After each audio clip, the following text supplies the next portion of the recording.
तो दोस्तों कैसे हो आप सब लोग। आज हम पढ़ने वाले हैं क्लास 8 जियोग्राफी का पहला चैप्टर रिसोर्सेज। तो चलिए दोस्तों शुरू करते हैं। आपके एनसीईआरटी टेक्स्ट बुक में से पहले दिया गया है एक छोटा सा स्टोरी जो कि उतना इम्पोर्टेंट नहीं है। तो इसमें ना उन्होंने डेफिनेशन दिया गया है what is a resource. Resource का मतलब क्या है, कोई भी ऑब्जेक्ट या फिर सब्सटेंस जो कि हमारे नीड्स को सेटिस्फाई कर सके। अगर आप लोग समझिए कि अगर मुझे अभी प्यास लगी है और अब मैं पानी पीता हूँ, अगर मैं पानी पीऊँगा तो फिर वो मुझे मेरे नीड को सेटिस्फाई कर रही है। तो फिर यहाँ पर पानी क्या हुआ, पानी हुआ एक resource. Anything that can be use to satisfy a need is a resource. ये बहुत ही सिंपल और वन लाइन में डेफिनेशन है। अगर आप 10th में पढ़ोगे ना, यही डेफिनेशन को उन लोगों ने मतलब थोड़ा एक्सटेंड करके दिया है। 8th स्टैंडर्ड है, एंजॉय करो अपनी लाइफ। एग्जाम्पल्स दिया गया है water, rickshaw, electricity, text book, vegetable, ये सब वाटर हुए। अब यूटिलिटी क्या है, यूटिलिटी कौन है ये यूटिलिटी। यूटिलिटी का मतलब है यूजेबिलिटी, यूसेज। अगर हम वेजिटेबल, वाटर, इलेक्ट्रिसिटी, रिक्शा को अगर हम यूज़ करेंगे तभी वो रिसोर्स कहलाएंगे। किसी भी ऑब्जेक्ट या फिर सब्सटेंस को हम जब यूज़ करेंगे तभी वो रिसोर्स कहलाएगा। अब क्वेश्चन टीचर्स पूछेंगे how do something become a resource. अब आप बच्चों ने कोई भी क्वेश्चन पूछा है ना, वो सब टीचर ज़रूरी पूछेंगे। अगर टीचर को ना मार्क्स में नहीं बचा है क्वेश्चन डालने के, तो फिर टीचर 2 मार्क्स पे व्हाट इज द रिसोर्स डालेगी। Give some examples. 3 मार्क्स होगा तो what is the resource, give some example, how does something become a resource. अब क्या लिखोगे, things become resource only when they have a value, its use और utility gives it value, और resources have some value. अब value का क्या मतलब हुआ, वैल्यू का मतलब है वर्थ, मौल्य। हाँ, अगर किसी चीज़ को वैल्यू है तभी वो सब्सटेंस और ऑब्जेक्ट रिसोर्स बन पाएगा। अब वैल्यू में ना सब कुछ रिसोर्स को इकोनॉमिक वैल्यू होता है, पर कुछ चीज़ों का इकोनॉमिक वैल्यू नहीं होता, पर भी वो एक रिसोर्स है। कैसे, अब कुछ रिसोर्सेस को इकोनॉमिक वैल्यू होता है, जैसे कि मेटल्स, ज्वेलरी, जैसे गोल्ड, डायमंड, इन चीज़ों को ना इकोनॉमिक मतलब पैसे की वर्थ ज़्यादा है, पैसे की ना वैल्यू ज़्यादा है। पर एक ब्यूटीफुल लैंडस्केप को वैल्यू नहीं है। अब बारिश का मौसम है, बहुत सारे लोग ना मतलब घूमने के जाते हैं बीच या फिर ऊटी या ऐसे जैसे जगह पर जाते हैं बारिश को देखने के लिए। चेरापूंजी वाटरफॉल, यहाँ पर लोग जाते हैं बारिश को देखने के लिए, पर वहाँ पर ना इकोनॉमिक वैल्यू नहीं है। ये कहा गया है some resources can become economically valuable by time. अगर टाइम हम देंगे तो वो रिसोर्स इकोनॉमिकली वैल्यूएबल बन सकती है। हाँ, इसके एग्जाम्पल हमारे दादी माँ या फिर हमारे नानी माँ की नुस्खे, घरेलू नुस्खे, वो आज के ज़माने में ना उन्हें बहुत वैल्यू नहीं दिया गया है। पर अगर कल या फिर परसों ना, मतलब कल या परसों नहीं, अगले ज़माने में मतलब कुछ दिनों के बाद, कुछ महीनों के बाद, कुछ सालों के बाद अगर हम इसे ठीक से एडवर्टाइज करें, हाँ, इनके बारे में नॉलेज फैलाए, तो फिर ये पेटेंट से ये ठीक से एक रिसोर्स बन पाएगा। अब हम इसके मीनिंग पर भी जाएंगे। कुछ टीचर्स ना 8th स्टैंडर्ड को बहुत ही हल्के में लेके स्टार्टिंग के सिर्फ 2 ही चैप्टर्स पढ़ाते हैं, हिस्ट्री का चैप्टर नंबर 1 और इसका चैप्टर नंबर 1। पर ना 8th स्टैंडर्ड को हल्के में लेते हैं, फुल सिलेबस कंप्लीट नहीं करते। तो आप अगर मुझे पूछे ना, मैं बोलूँगा कि ना आपको जियोग्राफी का कंप्लीट सिलेबस पूरा करना होगा। हिस्ट्री के कुछ चैप्टर्स आप स्किप भी करोगे चलेगा, पर पॉलिटिक्स का भी स्किप करके चलेगा, पर जियोग्राफी का आपको पूरा सिखाना पड़ेगा, क्योंकि इसका ना फुल कंटिन्यूशन 10th स्टैंडर्ड में भी है। अब को ना टीचर्स को ना क्वेश्चन डालने के लिए क्वेश्चन ही नहीं मिलते, तब ना टीचर में what do you mean by patent डालेगी। It means exclusive right over any idea और इन्वेंशन। कैसे डालेगी teacher, what is a term that gives the exclusive right over any idea or invention। आप क्या लिखेंगे गाइस। यहाँ पर 2 इंपॉर्टेंट फैक्टर्स दिए गए जो कि टीचर ज़रूर पूछेगी। आप लोग बोलेगी टीचर तो सभी से पूछेगी। जी हाँ गाइस, आप 8th 9th 10th high school में आ गए हो, टीचर आपको ना सब कुछ पढ़ना पड़ेगा। टाइम एंड टेक्नोलॉजी और 2 इम्पोर्टेंट फैक्टर्स है जो कि ना किसी भी सब्सटेंस को रिसोर्स में टर्न कर सकते हैं। कैसे, टाइम की वजह से पहले आग कट्टरों से लगाया जाता था, फिर लकड़ियों से ना माचिस की तीलियाँ, अब लाइटर। टेक्नोलॉजी की वजह से हमने लकड़ियों को माचिस की तीलियों में कन्वर्ट किया, फिर उसी टेक्नोलॉजी की वजह से अब लाइटर भी इन्वेंट हो गए।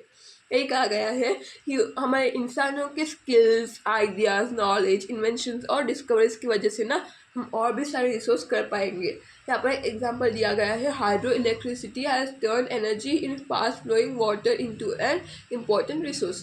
हाँ, इसका मतलब यह है कि hydro electricity has turn energy in fast flowing water into an important resource.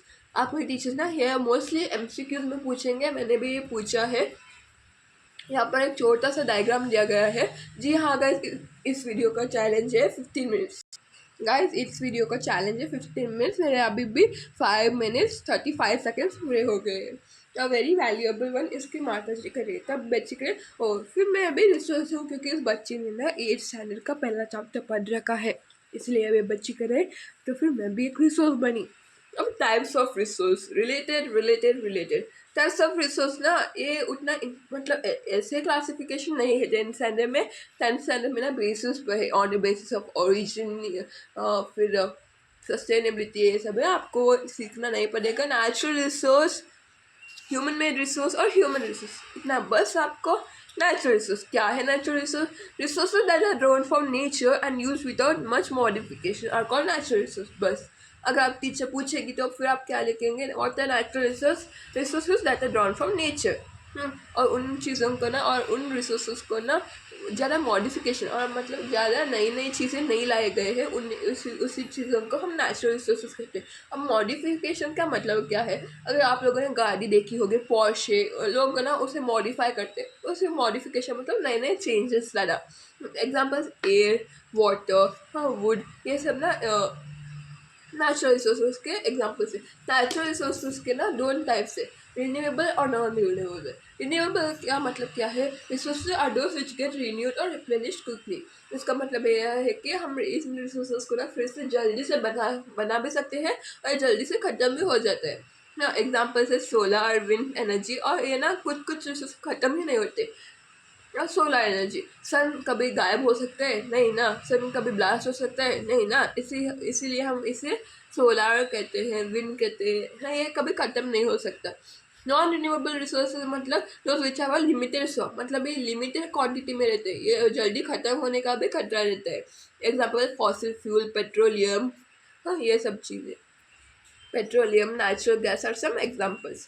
दूसरी बात, distribution of natural resources depends upon number of physical factors. Like इस पैराग्राफ को आप रीड कर लीजिएगा। ह्यूमन मेड रिसोर्सेज, अब क्या है human made resources? Human resources का मतलब यह है कि हम नेचुरल रिसोर्सेज को लेकर हम कन्वर्ट करते हैं human made resources. Example buildings, bridges, roads, machinery और व्हीकल। सिंपल परिभाषा में अगर बोलूँ, this resources are made by human. हाँ, technology is also human made resources. बस यहाँ पर एक सेंटेंस है, ये राजू फिर से फंसा कर, राजू मोना उनकी अम्मा, पर यह बात भी ना बहुत इंपॉर्टेंट है। So people like earth use natural resources to make human made resources. मतलब हम नेचुरल रिसोर्सेज को ही लेकर, हम वुड को ही लेकर हम फर्नीचर बनाते हैं, हम स्टोन्स, रॉक, सॉइल को ही लेकर हम बिल्डिंग्स बनाते हैं, हम मशीनरीज को लेकर मतलब आयरन या मिनरल्स को लेकर ही हम मशीनरी व्हीकल्स बनाते हैं, यही कहा गया है। हाँ, ह्यूमन रिसोर्स क्या है? People can make the best use of nature to create more resources when they have the knowledge to do so. इसका मतलब यह है कि हम हमारे नॉलेज स्किल्स से ना, टेक्नोलॉजी से हम हमारे स्किल्स को ना हम ह्यूमन रिसोर्स में कर सकते हैं। ह्यूमन रिसोर्सेज अगर आप टीचिंग लोगे या फिर डॉक्टर लोगे, यह सब ह्यूमन रिसोर्स है। तभी ना ह्यूमन बींग्स एक स्पेशल रिसोर्स है, human resource. People are human resource. Human resource के एग्जाम्पल अगर आप दोगे तो क्या लोगे? People, education and help in making a people a valuable resource. यह सेंटेंस 9th में है, कंटिन्यूशन है। 9th का ना मुझे पता नहीं क्यों पढ़ना उन्होंने 9th का कंटिन्यूशन फर्स्ट पीयूसी में रखा है, 8th का कंटिन्यूशन 10th और 10th का कंटिन्यूशन 12th। हाँ, 9th का कंटिन्यूशन 9th फर्स्ट पीयूसी में भी है, मतलब 11th स्टैंडर्ड में भी है और 12th स्टैंडर्ड में भी है। अगर आप साइंस लोगे या फिर कौन सा भी सब्जेक्ट अगर आप देखो, फिर भी अगर आप हिस्ट्री में भी जाओगे ना, तो फिर जियोग्राफी में भी देखोगे ना, कुछ पार्ट्स रिलेटेड है टेंथ से।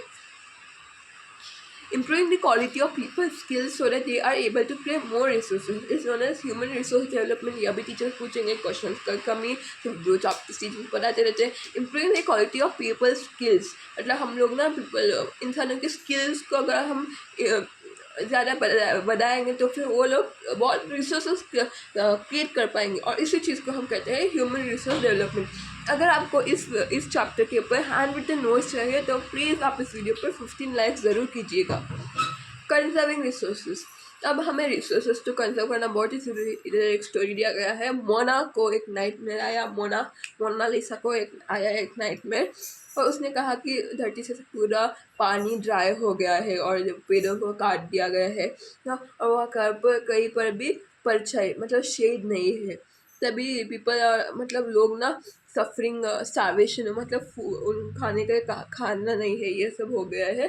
Told her mother about it. अम्मा कैन दिस रियली हैपन. हाँ मतलब उसने अम्मा से पूछा कि क्या ये सच में हो सकता है. तब उसकी अम्मा ने बोला हाँ क्यों नहीं, ज़रूर हो सकता है. हाँ तभी अम्मा ने बोला कि रिसोर्स कंजर्वेशन हमें करना बहुत ही ज़रूरी है. यह सब चीज़ें कब होगी जब हम रिसोर्सेज को ऐसे ही यूज़ करें, इसे सेव ना करें तब. रिसोर्स कंजर्वेशन का मतलब क्या है?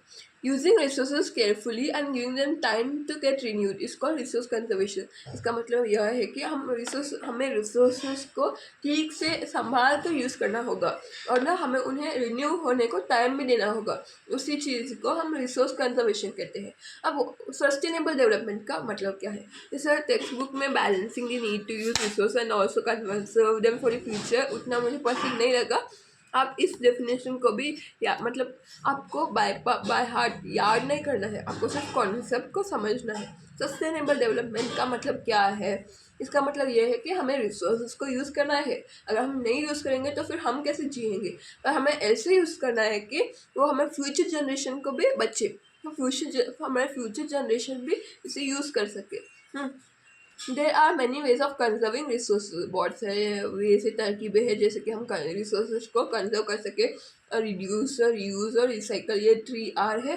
रिड्यूस मतलब हमें रिसोर्सेज के इस्तेमाल करने को ख़त्म नहीं कम करना होगा. रिसाइकल मतलब हमें रिसोर्सेज को फिर से रिसाइकल करना होगा. रीयूज़ मतलब हमें फिर से रीयूज़ करना होगा. रिसाइकल और रीयूज़ दूसरे फिर यहाँ पर एक स्टोरी दिया गया है जो कि इतना इम्पोर्टेंट नहीं है. यहाँ पर ये लड़की ये बच्चा I am going to very careful not to waste paper. ये जैसी बोल रही है कि वो पेपर को वेस्ट नहीं करेगी. फिर after all it is a very good cause said Mustafa. हाँ to save our resources and to keep our earth life. यहाँ पर यह बच्चा इलेक्ट्रिसिटी यह बच्चा करंट स्विच ऑफ कर रहा है. ये लड़की पेपर वेस्ट जैसी या पेपर वेस्ट नहीं कर रही है. यही है मतलब ना हमें इन चीज़ों को हम कब शुरू करेंगे हमें धरती को बचाना, यही दिया गया है. लास्ट को यहाँ पर therefore it is our duty to ensure that all uses of renewable resources are sustained. मतलब हमें रिसोर्सेज को इस तरीके से यूज़ करना है कि हमें फ्यूचर जनरेशन को भी वो पहुँचे और हमें हमारी धरती से अर्थ को ख़त्म नहीं करना है. लाइफ मतलब जीवन को ख़त्म नहीं करना है और हमारे नेचुरल एनवायरनमेंट को हमें डैमेज नहीं पहुँचाना है. ये हुआ हमारे 13.25 सेकेंड अब हो गए हैं. अब मैं क्वेश्चन आंसर्स पर जाऊँगा 1.30 सेकेंड्स में. Tick the correct answer. Which of the following does not make substance resource. अब आप इसे क्या लिखेंगे? यूटिलिटी हमने पढ़ा, वैल्यू हमने पढ़ा, क्वांटिटी था क्या इस चैप्टर में? नहीं. आप ऐसे भी पढ़ सकते हो. क्वांटिटीज़ का आंसर है.